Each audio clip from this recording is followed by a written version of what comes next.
Matthew 6:22. The light of the body is the eye. If therefore thine eye be singular, thy whole body shall be made up of light.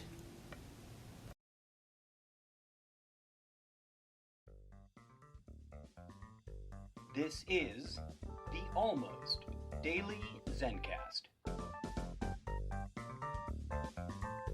Hello and namaste.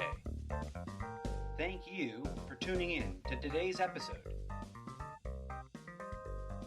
I am your humble host, the incorrigible Mr. Zeppo. Let's get started. Hello and namaste, friends and internet family, and happy Ascension Day. Ding, ding, ding, ding, ding. Some people might be like, what is that? And that's a fair question. What is Ascension Day? What, pardon my terrible enunciation there. What is Ascension Day? I'm fascinated by the fact that this is one of the most critically important holy days of obligation in Christianity, and yet if you were to survey your average run-of-the-mill self-declared Christian, in a sort of, people on the street kind of interview segment, the overwhelming plurality of them will have either never heard of it or be suspicious that you're trying to pull one over them. This holiday is more important than Christmas. Arguably, Ascension Day ought to be at the very center of the Christian holy calendar and should be the most commonly known holy day celebrated, by the general Christian world. But curiously, it totally is not. So what is Ascension Day? And why hasn't it kept up with the trends as all other holidays have? Those are the questions we're going to be taking a deep dive into today on this episode of the Almost Daily Zencast, the slowest growing podcast on the internet. I was going to say the fastest growing podcast on the internet, not because I believe that to be true, because I know it's not, but because it was a little bit of muscle memory. And there's a long, funny story about a online gaming guild that I once created that was indeed the fastest growing online gaming guild for that particular game. And so there's a little bit of like nostalgia and muscle memory of saying that a lot. That was SimCity, the game, and the guild was Sim Nation. It was literally the fastest growing simulated online guild for sim players in the history of all Sim Nation, SimCity, The Sims related clubs or extracurricular activity type groups. But I digress. That's neither here nor there. My podcast is not the fastest growing podcast on the internet. Not yet, anyways. And it might very well qualify, given it's been around for almost 5 years, as the slowest growing. But I do it anyways. Anyways, I was trying to transition away from our opening blurb to our first bit o' music. DJ Zed, are you ready? Take it away with the Simplicity of Funk, a funky pop remix live audio loop-de-loop asset remix made with loving care by DJ Zed's animatronic cold robotic fingers.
truly funky, truly minimalist, truly simple. Thank you, DJ Zed, for that contribution to today's episode. Are we going to have you back on in a hot second? Yes, we are. But let's move on. We were talking about Ascension Day and how totally under-recognized it appears to be. Now, please don't get me wrong. I am not an absolutist, right? It's one of the things I like to clarify often because I get accused of it all the time. I realize that there are those out there who are well aware of Ascension Day, who celebrate it and honor it, etc., etc. I never want to be accused of painting such a broad stroke that it's an absolutist declaration of a zero-sum kind of logic. Because there's no such thing in the universe, I don't think. But I digress. I am talking about the pop cultural level of recognition, right? There are plenty of religious folks who are fastidious and a bit nerdly about the details of their particular variation of Christianity that they might adhere to, who might very well be deeply well-informed about Ascension Day. But if, like I said, if you were to take a survey of the next 2,000 Christians you came across on the street, I am not a betting man, but if I were, I would be willing to wager that the vast plurality of those surveyed would either have no idea, would look at you weirdly suspiciously, like that's some sort of new age hippy-dippy nut job nonsense you're talking about. And some would probably decry the statement as heretical that Jesus ascended into heaven. Because, as it should be noted, people totally conflate ascension with the resurrection. Those are two totally different incidences in the biography of Jesus, according to the hardcore origin stories going way back to the very founding fathers of the church. For clarity, for those who are not hip to this, the resurrection happened on the third day, right? Right after the third day after he was crucified. That's Easter. 3 days later, he was resurrected. Most people quite incorrectly jump to the conclusion that right then and there, boom, the resurrection was it. He was done. And they forget about the strange 40 days and 40 nights in which he made unusual appearances. Now, some, of course, are not just aware. They're really capitalizing on that, making claims that that's when he came to visit their special next level prophet over there in South America or whatever. Looking at those Mormons over there with their bonus chapters to the gospel. But I digress. I'm talking about your run-of-the-mill, middle-of-the-road, everyday North American Trumtopian Christian.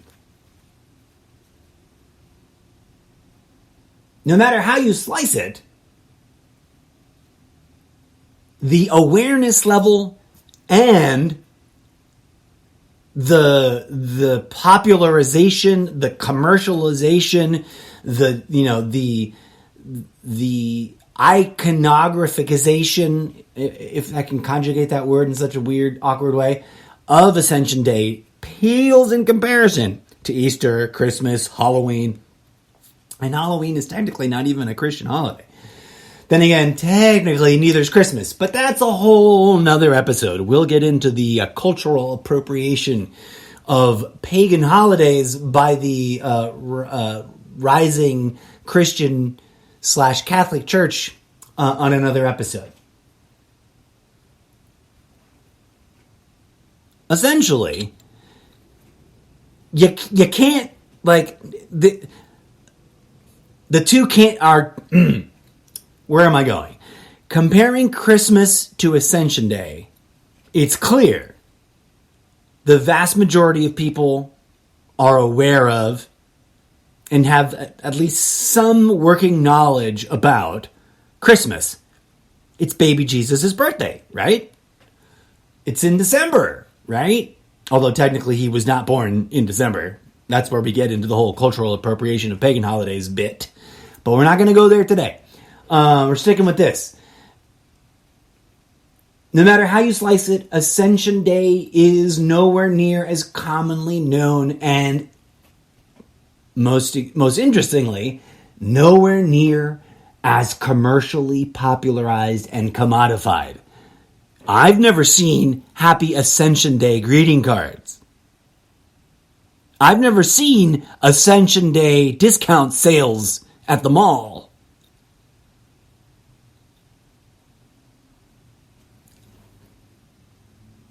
It makes one wonder, doesn't it?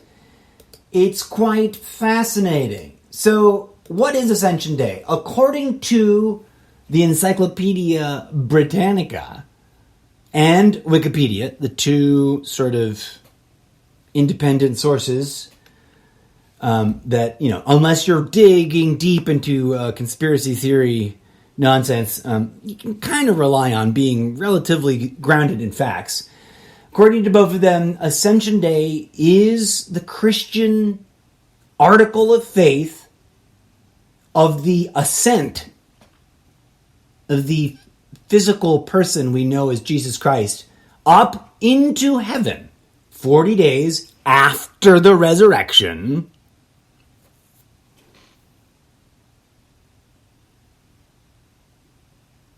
It is the moment. Curiously, everyone knows that Jesus, went up to heaven. It's just that, everyone forgets it's its own special day. I guess that's where I'm at.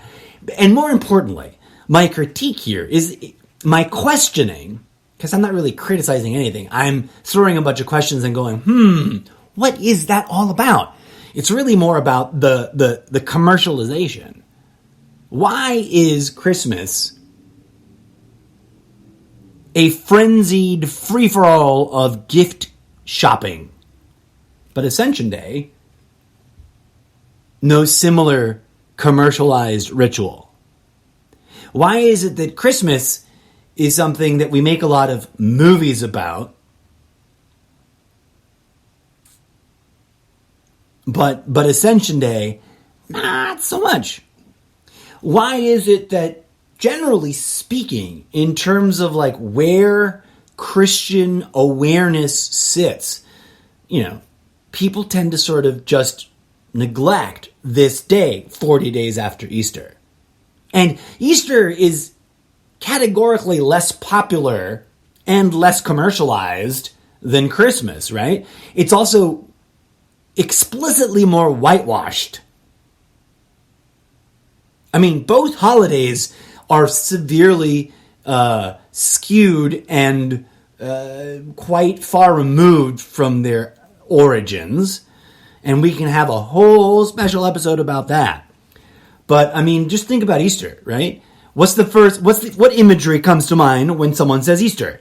Easter eggs, Easter bunnies, chocolate, candy, pastel colors.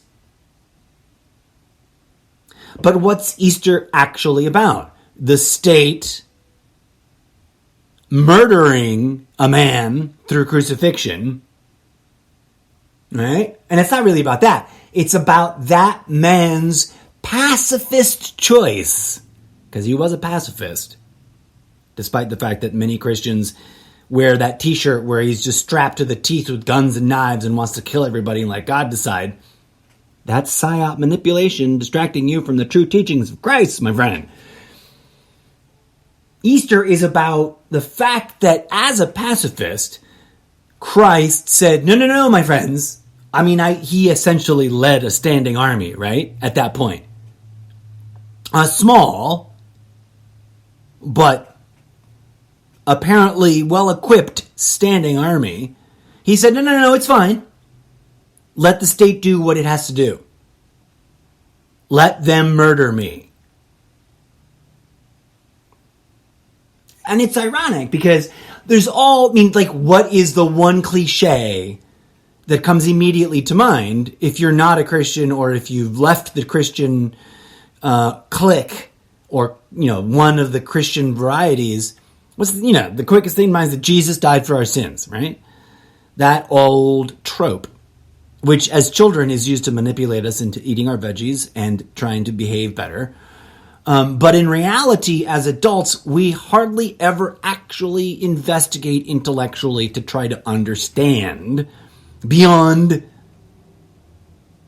the two-dimensional explanation of died for our sins, therefore, and here's where it gets all wonky, therefore we are saved. We, the special ones that blind faith believe whatever our pastor tells us and comply with whatever our church tells us to do, we are saved. And everybody else, you're all fucked, going to hell. I don't think that was Christ's message on the cross. But, I mean, that's a whole nother episode, right? Ascension Day, to me, is fascinating because it is the glaring, like, pink elephant level, like, ignored, neglected evidence, along with a few other key significant statements that Christ and others make in the New Testament, that Jesus was a mystic.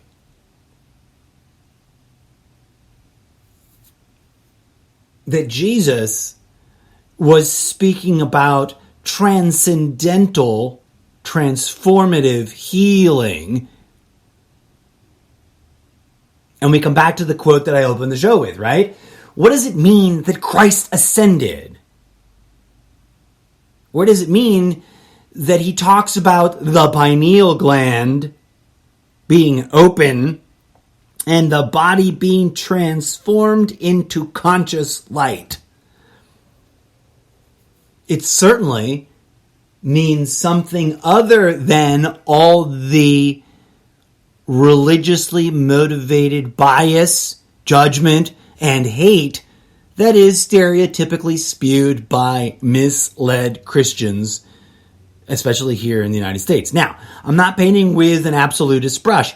There are plenty of beautiful, lovely, kind, understanding, compassionate, forgiving, non-judgmental people who identify as Christians. And also, there are the haters and the judgers and those who live in direct opposition of Christ's obvious teachings and place themselves as self-righteously superior above others because of whatever blind faith to whatever skewed and fucked up man-made ideological constructs that are twisting the original teachings of Christ.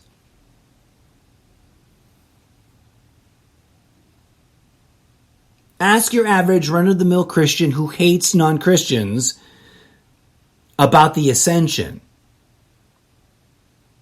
and they'll probably correct you and say the resurrection. And I'm like, no, the Ascension.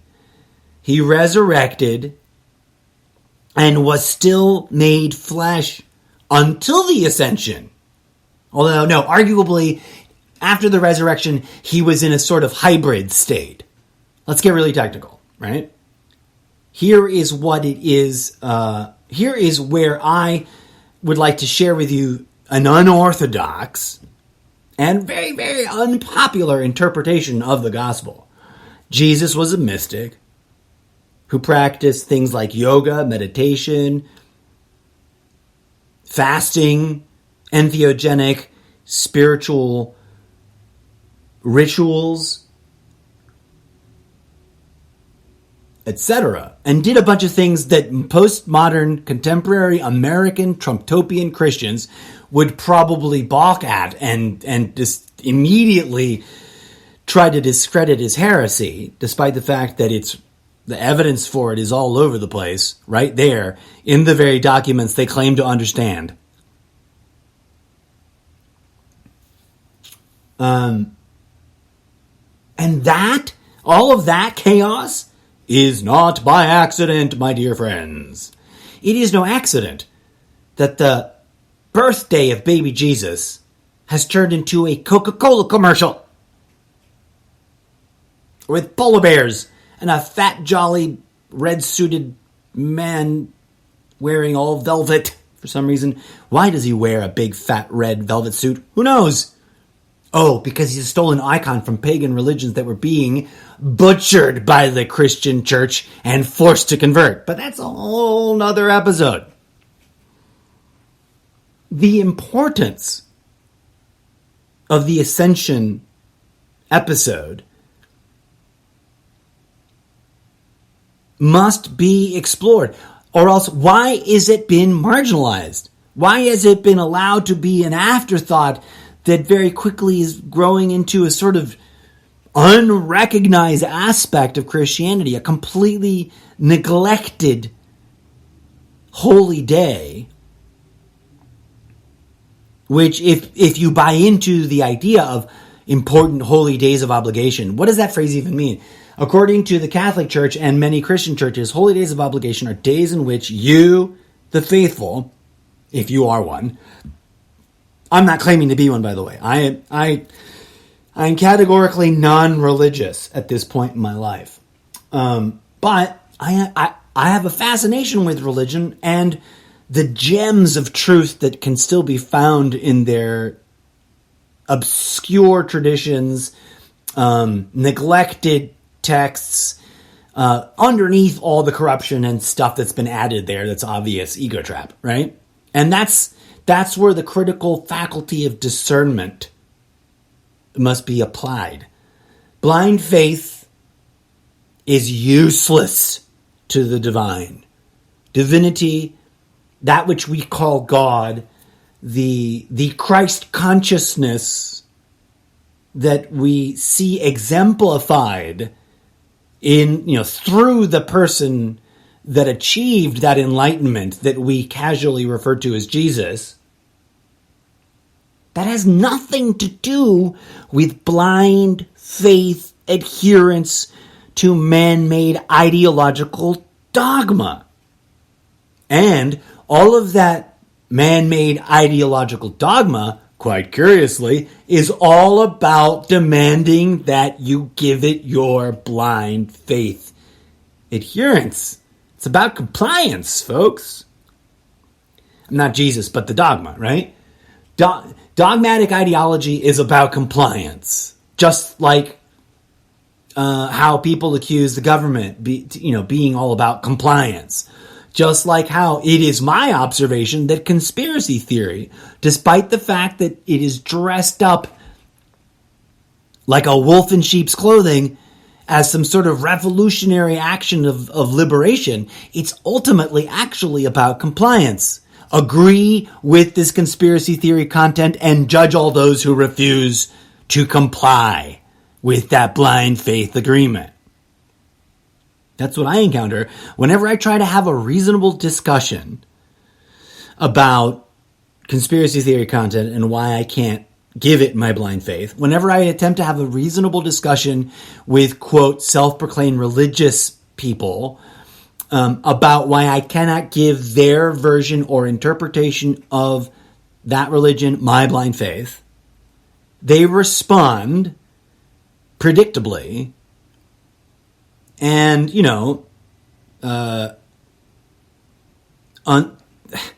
without much creativity, with judgment and accusations of, being unable to understand what they're talking about. But ultimately, all of their tactics point to one thing: compliance. Agree with me or else you're one of the bad guys. Buy into whatever malarkey I'm peddling or else I must reject you. Now, a lot of people who call themselves Christians are really, really caught up in this kind of thinking about some issue or another. Usually those issues are part of a clearly engineered wedge issue problem. Meanwhile, the actual important part of the Jesus narrative is that he transformed his body into conscious light and elevated himself to some new layer of reality in which the material body was no longer primacy, no longer kept you bound up in this material plane. That sentence got a little wonky in the middle, and I apologize for that. But let's take a hot moment and look at something from Wikipedia. In its history section under the Western Church, it calls out the following. It points out the Latin terms for this feast. Ascensio, or occasionally ascensa.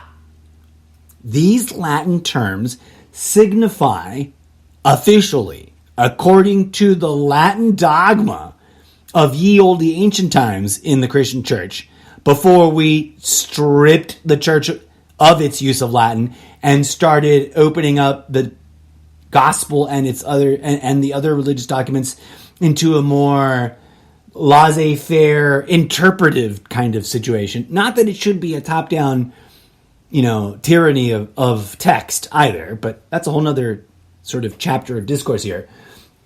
The original Latin, I'm just a nerd for the root origins of words, right? Especially if it's stuff that people are arguing about and none of the arguments make sense in relationship to those root origins of words.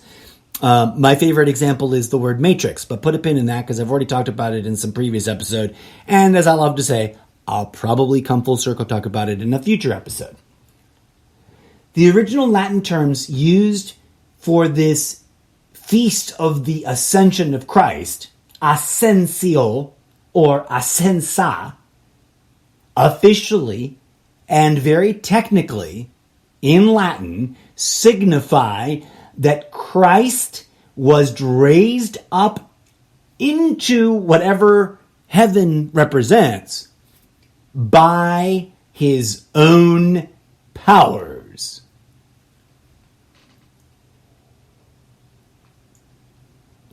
You don't hear that every day coming out of your usual thing. Your usual interpretation of who and what Jesus was, right? Let me step back. I am of the humble opinion that modern day religion, as we see it in its bureaucratic, institutional, power-hungry form, has long ago been hijacked, right? And that the stories we are told we must blindly agree to are riddled with corruption, but also, curiously, have preserved some ancient mystical truths. It takes a lot of effort and a lot of work, a lot of critical thinking, a lot of questioning of indoctrination and dogmatic ideological programming to dig past the corruption, dig beyond the ego traps, and identify the true spiritual significance. And one of these things, one of these important spiritual understandings that has been nefariously skewed, misrepresented, vilified even, and just sort of corrupted, is that the Christ is not the man. A man is not coming back to save us all during end times. We, as individual members of the body of the Christ, are being called to step up into our fulfillment of becoming the full living embodiment of Christos. the Christ, right? Jesus Christ was not an actual name. Both of those words are labels, titles. The name is lost to history. It is my sort of meta theory that some, not all, because people always take true things and turn them inside out and clone them and make copies and create disinformation, etc., etc. Disinformation, conspiracy theory content, and the manipulation of the people is nothing new. It was a huge, ridiculous problem when the human individual we identify with the label Yeshua Christos experienced their personal transformational awakening and fractal enlightenment. And I think one can see the evidence for that if we look past the blind faith dogma and all the corruption and ego trap that is embedded in institutionalized, organized religion.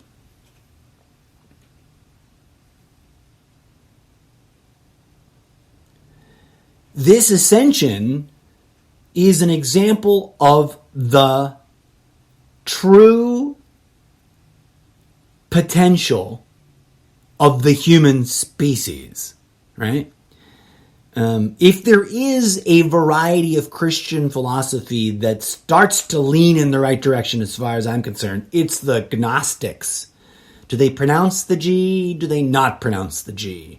I've never gotten a clear answer from anyone on the internet because, you know, they read the word and they don't hear it. But gnosis, mystical knowledge, if I understand correctly, the Gnostics have long argued and tried to preserve the evidence for a much more transcendental interpretation of the Jesus narrative. And arguably, they probably don't have it all right. You know, they probably missed a few critical details here and there, or they may have themselves had their content infiltrated and hijacked at certain times, because even they argue amongst themselves about what things mean what. Zooming out, one of the problems we encounter is that spiritual practices taught to us by enlightened beings like Jesus or Buddha, or arguably many of the several thousand names, because you can make a list several thousand names long of people that share quite similar biographies. Skeptics and haters and rejectors of spirituality quickly jump on that and say, that is proof that it's all a hoax. And I can understand how that might make sense. Especially if instead of investigating any further, you just stop and chuck all the babies out with all the bathwater. One of the critical problems of dismissing things as fake is that becomes habitual, right? Very few people out there in the realm of public discourse are engaging in the due diligence required to truly and I guess, what's the word I'm looking for? Truly and sincerely, you know, identify that which is fake and that which is not. Most people, not everyone, but most people that I encounter that are running around accusing things of being fake or hoaxes or fake news are doing so programmatically, are doing so because some content spoon-fed them the talking points. And the slippery slope there, the big problem with that, is that the easier you just dismiss anything that you refuse to investigate, anything that you can't agree with, anything that you won't bother trying to understand as fake, the easier it becomes to dismiss everything as fake. Next thing you know, you will be convinced that things you once believed in and cared about were fake. Next thing you know, you're accusing your own blood family as being fake. And there's no limit to that kind of obsessive compulsive thinking, which is why it is an effective tool of manipulation. Now, I'm not saying that there's, I'm admitting, manipulation and corruption and dogmatic stuff crept into organized religion. We must question it. But I'm also saying questioning is not knee-jerk, thoughtlessly, blindly saying it's all fake, and therefore none of it must be paid attention to. That's the opposite of critical thinking. That's the opposite of truly seeking the truth. If you're interested in the truth, but all you're doing is adhering to talking points that have already been spoon-fed to you by some biased, algorithmic, arranged set of media, or you're only searching for things that confirm your bias, and you never search the other side of the story, if you're always consistently refusing to even entertain alternative perspectives and you're doing yourself a disservice. You're not pursuing the truth. You're building a gilded cage for your mind. And you're allowing yourself to be corralled by the engineered wedge issue argumentation that is entirely driven by ideological, dogmatic, blind faith manipulation and has nothing to do with actually discovering the truth. The truth is, there's plenty of evidence within the Bible and its ancillary, I can never pronounce that word correctly, and its interrelated documents and traditions. There's plenty of evidence, albeit increasingly neglected and marginalized and refuted from within their own institutions, that Jesus was a mystic, that Jesus practiced spiritual practices focused on healing the mind, the body, the soul, that Jesus Christ practiced transformational practices rooted in forgiveness, unconditional love, empathy, kindness, etc. And that Jesus Christ and Mary Magdalene, who are very likely to be co-equals in their teaching, right? She wasn't some smutty prostitute that Jesus coddled and welcomed into his inner circle for reasons that kind of stopped making sense at that point. Especially if you believe incorrectly that the founding fathers of the Christian church were all what's the word? What is it? The vow of not having sex. Oh my God, the brain just collapsed on that word. Chastity, right? Because they weren't. They were all married folks. And the ones that were single, who knows? Ascension Day is important because it is a unique, unifying point of transcendent evidence for a radically different Jesus than the one we're getting bullshitted about by organized religion today. A Jesus focused on metaphysical healing. A Jesus that was a living example of what everyone in the human species is capable of achieving. He says so himself right there. Drop whatever craziness is going on in the rest of the Bible and focus on the most original of his translations. Like, a lot of people run around talking about they understand what's in the Bible, but the moment I ask them if they've ever read it in Latin or in Aramaic or in any of the other ancient languages that their original written versions were written in, they guffaw and say, of course not, and they don't need to, because it was all explained to them by someone spoon-feeding them ideological talking points. Now, I'm not going to bullshit you. I cannot claim to have read it in the original Latin, but I've noticed that in direct translations from the original, and Latin wasn't even the original, but there was a period in the world of Christianity when the Bible was exclusively in Latin. No matter whether you were in favor of the Catholic Church or not, there was no other version of the Bible. It was all in Latin.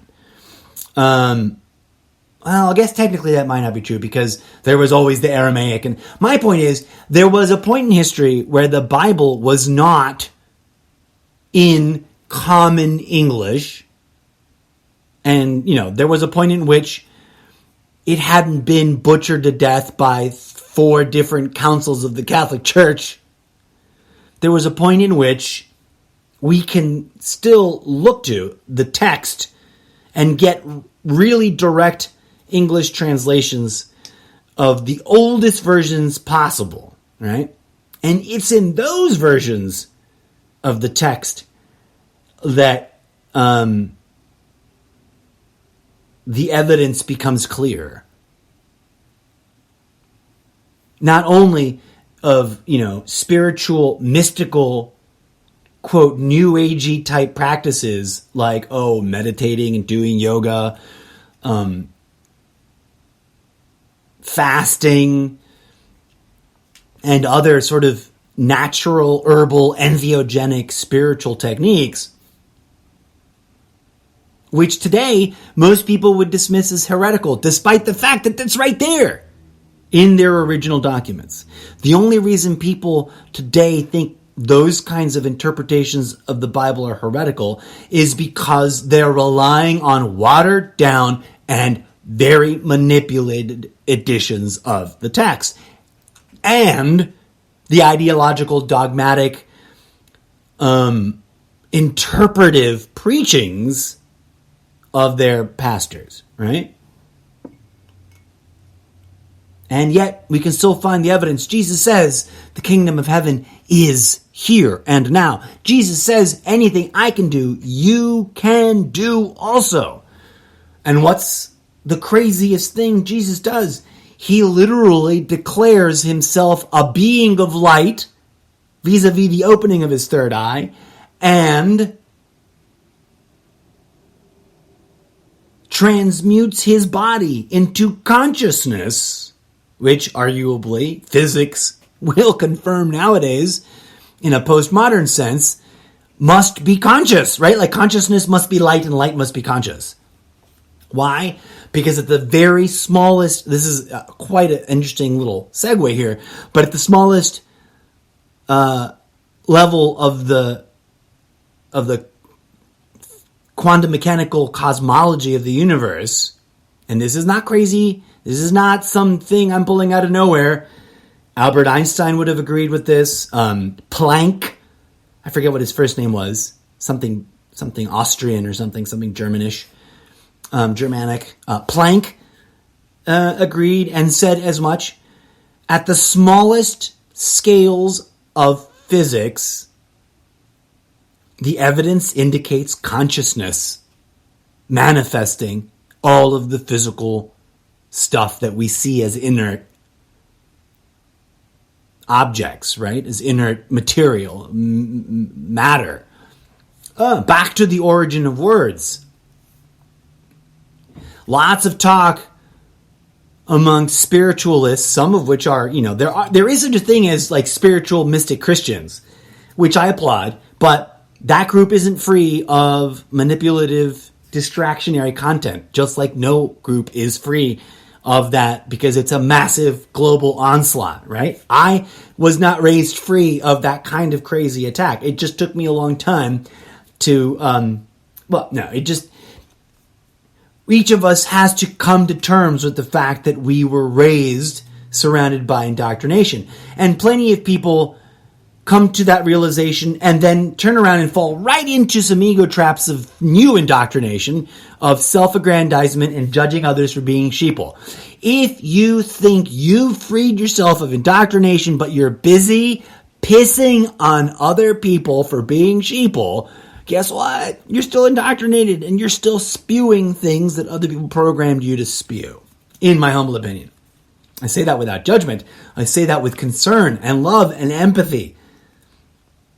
Because I had to wrestle with the fact that I was there, right? I was not as free from manipulation as I might have thought myself to be, and had to continue to dig deeper and further and heal and liberate myself.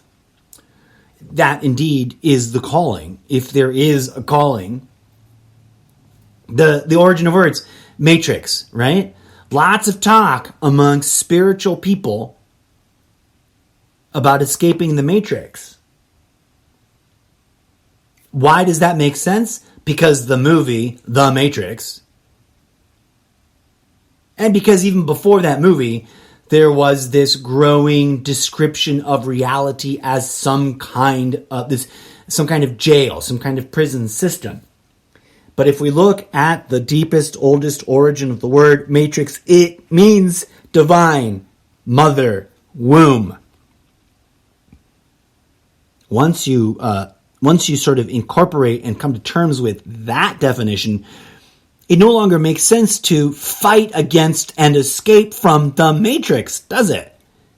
It makes much more sense to tune into it, to commune with her, find out what it is we're supposed to be doing here in this divine womb as it incubates us in anticipation of being born. This place is not a place, as I like to point out on the podcast. It is a living being that exists at such a complex, fractal level of complexity that our tiny little brains has a hard time wrapping around it and that which we can perceive of it. Right? So, instead of arguing about which ideological construct is most righteous and most worthy of our blind faith adherence, we should be striving to better understand the authentic, original, spiritual practices taught by such teachers as the person we indicate with the spiritual title Yeshua Christos and Mary Magdalene, because it must never be forgotten. It must be remembered that she was erased and downgraded and vilified and marginalized.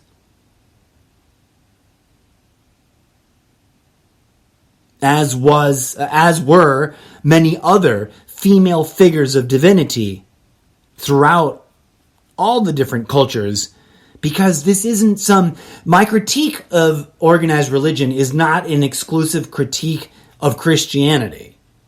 It is an all-inclusive critique of all organized religions, except for maybe Judaism, because A, they're not that well organized, B, they're kind of, they're wink, wink, nudge, nudge, not even really a religion. And I say that as an ordained minister of the Latter-day Church of Dude-ism. Speaking of which, if you're looking for someone to marry you, I'm available, and my rates are beyond reasonable. At any rate, I digress. That's ridiculous. I don't actually officiate weddings, although I don't know why I don't. I should officiate weddings. It's one of the cool perks of being an ordained minister of the Church of Latter-day Dudeism. But I digress. Spiritual practice is infinitely more important than blind faith adherence to man-made ideological religious dogma. Here's why. Jesus was not adhering to anyone's man-made ideological religious dogma. Jesus was not a Christian. Jesus wasn't even a Jew, not in the sense that we think of Jewishness today. He was a Nazarene or a Nicene. He was a Nicene from Nazareth, which, by the way, where was he born? Bethlehem. So he was a Palestinian Nazarene, which, and I get it, the Nazarenes or the Nazarenes, whichever the correct pronunciation is, are considered a derivative or some sort of subsect of Judaism at large. But ultimately, as one beautiful meme puts it, he was not a Christian teaching Christian dogma. He was a practitioner of spiritual practices anchored and rooted in forgiveness, unconditional love, and healing. And the same is true of every other religion's founding prophets. It's the organized religion that has tried to obfuscate the spiritual practices being taught by all those founding prophets and turned their words and the interpretations of those stories by the powerful men in control of those organized religions that have turned all religions into dogmatic ideological constructs demanding blind faith and adherence and compliance. So, I am of the humble opinion that we should bring Ascension Day back into a position of importance and significance. That on this day, we should sit in meditation of Christ's teachings, especially those about love and healing, transformation, forgiveness, and ultimately the mystery of his sort of vaguely referenced understanding, because, whatever else was there got scrubbed away. But I'm sure that if we dig deep enough, we will find it. Right? I'm not pretending to know things that I don't know.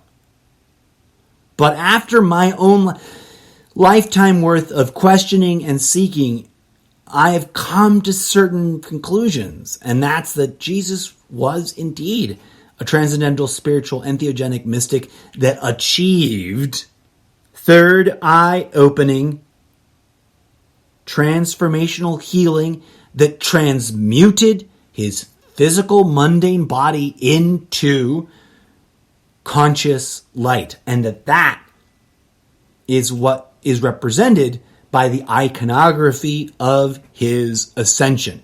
And that odds are Mary Magdalene was right there next to him as they both ascended. Because to the best of my understanding, that kind of work requires two people. That kind of work is not about, an individual achieving something superior to all others. As somewhere in the Bible it reads, when two or more gather, divinity is present. And I don't think that's about gathering to blindly, adhere to dogmatic rhetoric, because that achieves nothing. Who in the history of organized religion has ever achieved enlightenment, transcended the material plane, transmuted their physical body into conscious light by adhering through blind faith to ideological man-made dogma? No one that I can think of.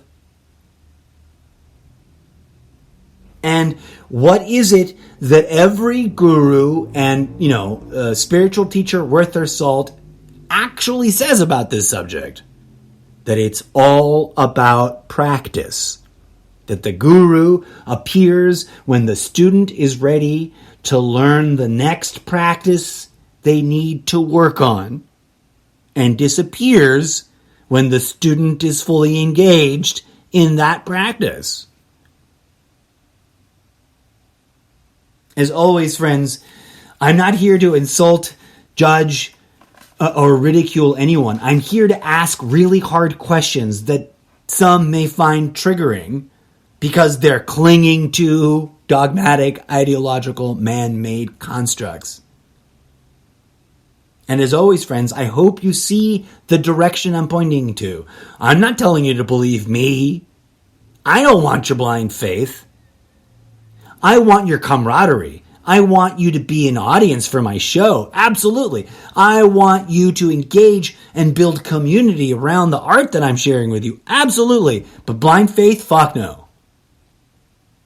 I want you to question these things for yourself. Not because I said so,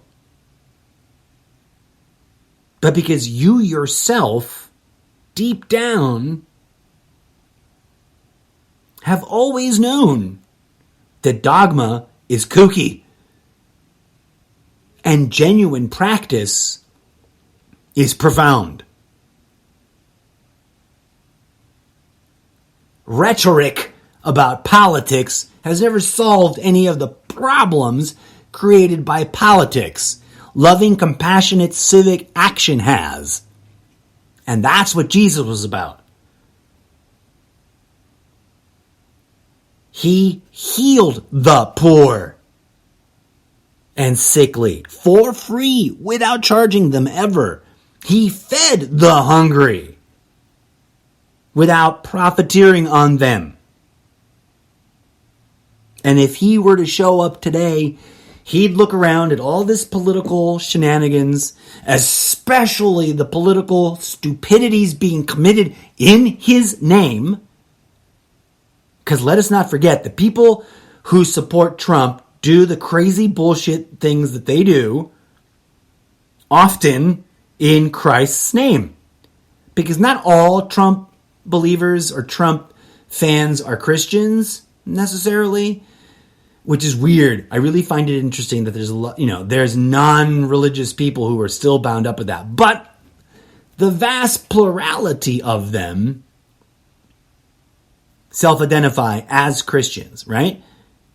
A lot of the people who stormed the Capitol of the United States of America on the January 6th Insurrection Day did so praising Christ's name. And yeah, I get it. Jesus made a fuss in the temple and kicked out the moneylenders, right? But that was the temple. And those were money lenders. He said, leave to Caesar that which is Caesar's. He never fucked with government. You know why? Because he understood government doesn't give a fuck and they want you to fight back. Right? If the government is evil and oppressive, they're just going to get off on your violent revolution. And they're going to enjoy engaging in that organized murder for profit. And that, more importantly, transformational healing is something that a psychopathic government cannot stop. Not if you're actually engaging in doing it, right? The Romans could do fuck all about Christ once they crucified him, right? He still resurrected and was ascended 40 days later. 3 days for the resurrection, 40 days of the ascension. According to the dogma of the Catholic Church. We really should dig deeper and find out what details and nuanced things have been lost and can probably still be found in some of those ancient documents and sort of initial written versions. And we should dig deeper and try to find accurate preservations of the oral traditions, because most of the teachings were preserved through oral spoken word tradition for the first 3 centuries. But I digress. I've been rambling at you for an hour, friends. Go and seek the truth for yourself deep within. Go and meditate on the compassion Christ exhibited on the cross when he prayed to God and asked for forgiveness, not for himself, for the Romans who were crucifying him. Meditate on this passage that we opened the show with. What was it? Matthew? I always forget the number. And then it's available. It appears in available. It appears in a couple of other places. But where's the number as I capture it? Matthew 6:22. And I'll have to come back and do a whole special episode because that particular chapter is chock full of some fascinating things. But I've rambled long enough. As always, friends, thank you for tuning in. Sorry, DJ Zed. I just was on a roll there, and I never played a second track for today. So we're going to close out the show with a bit of music. Let's lounge real deep right now with DJ Zed and a Deep House Remix live track entitled Let's Lounge Deep. Until next time, folks, may peace, love, and grooviness blossom in your heart. And may Jesus remind you what it's really all about.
I can't sign off just yet because there's something I totally meant to talk about right smack dab in the middle of that 63 minutes and 51 seconds. And then I just blanked. I had it all queued up on my device with all my different notes and stuff, and then I just forgot about it because it's a meme that I found. A meme I wish I had made, but it's quite powerful. And I'm going to read it to you funny. Because, I mean, visually it would read differently, right? But I'm just going to drop these Bible references, and then I'm going to read to you what they say. John 13:34, John 13:35, John 15:12, John 15:17, Romans 12:10, 1 Thessalonians, I can never pronounce that one, Thessalonians 1 Thess, Thessalonians, however you pronounce that one, 3:12, right? 1 Peter, chapter 1, verse 22. 1 John, chapter 3, verse 11. 1 John, chapter 3, 23. 1 John 4, 7. 1 John 4, 11. 1 John 4, 12. And 2 John 5.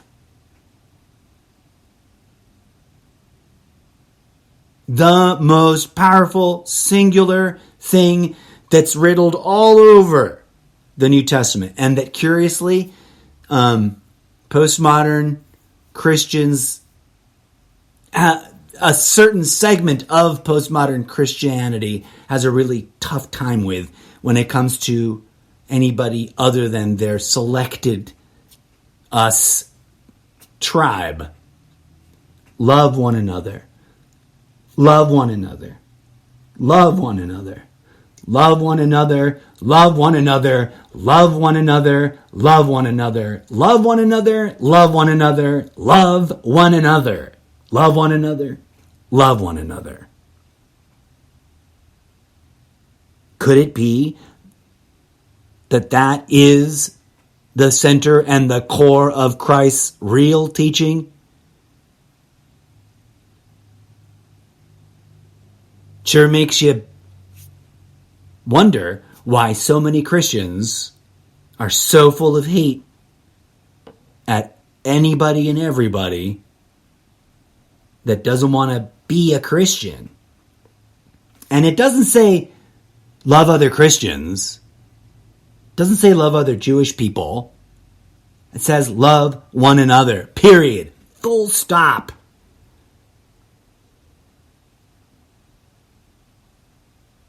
And so, friends, I say to you this. Whether I know you in real life or I don't, whether you like what I share on my social media or you don't, whether you're coming to the show because you agree or you want to debate me, I send you my love because I can't ignore that teaching, no matter how much we might disagree. No matter how much we might be at odds with one another. I refuse to hate. Not just because Jesus said so, either. But because the living, fractal, holographic mother that is giving birth to us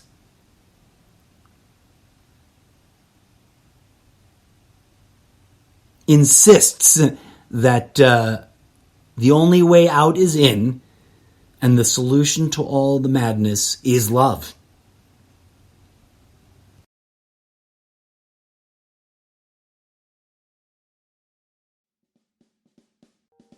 And that is what I've got to say about that. As always, thank you kindly for listening. This has been the Almost Daily Zencast with your humble host, the incorrigible Mr. Zappa. Until next time, may peace, love, and grooviness blossom in your heart.